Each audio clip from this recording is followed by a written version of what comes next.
Good morning बच्चों। आज हमें एक छोटा सा पार्ट पढ़ना है।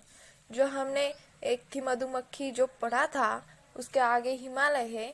तो जो उनके बारे में जो उपयोगिता बताई गई है कि इस संसार में जो भी जीव है तो वो हर एक काम में कभी ना कभी हमारे लिए उपयोगिता होते हैं, उसका फायदा हमें होता है।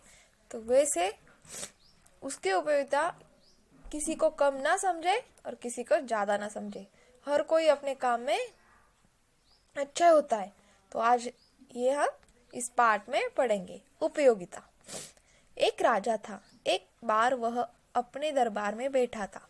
तभी उसने अपने दरबारियों से पूछा, बता, इस संसार में ऐसे कौन से जीव जंतु है जो निरुपयोगी होते। जीव जंतु मतलब कीड़े मकोड़े, प्राणी जो निरुपयोगी मतलब उनका कोई फायदा ही नहीं होता है। हम ये जिए या मरे कोई फायदा नहीं, ऐसे मतलब निरुपयोगी होते हैं।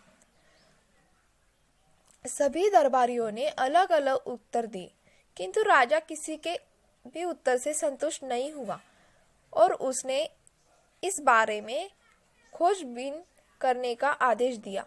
सभी सैनिकों ने खोज करनी शुरू कर दी। बहुत सारे सैनिकों ने अलग अलग जवाब दिए कि ये नहीं है, वो नहीं है। फिर भी राजा उससे संतुष्ट, मतलब उसको अच्छा नहीं लगा कि ये सही जवाब नहीं।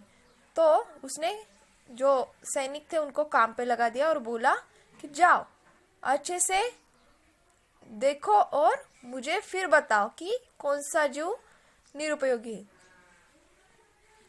इसलिए वो सैनिकों से कहता है खोजबीन करो, तभी मेरे पास आओ।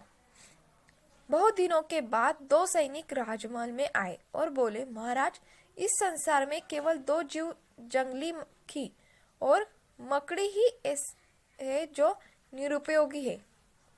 दो सैनिक बहुत दिनों के बाद दरबार में आते और बोलते हैं कि राजा, हमने बहुत खोजबीन की तो हमें पता चला इस संसार में केवल दो जीव, मतलब दो ऐसे उन्होंने बताया कि जंगली मक्खी और मकड़ी।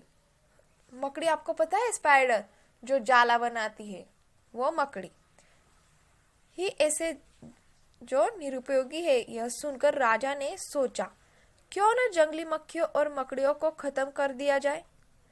राजा क्या बोलता है कि अगर इस संसार में उनका कोई उपयोगी नहीं, निरुपयोगी है, तो उनको हम खत्म कर देते हैं, उनको मार देते हैं।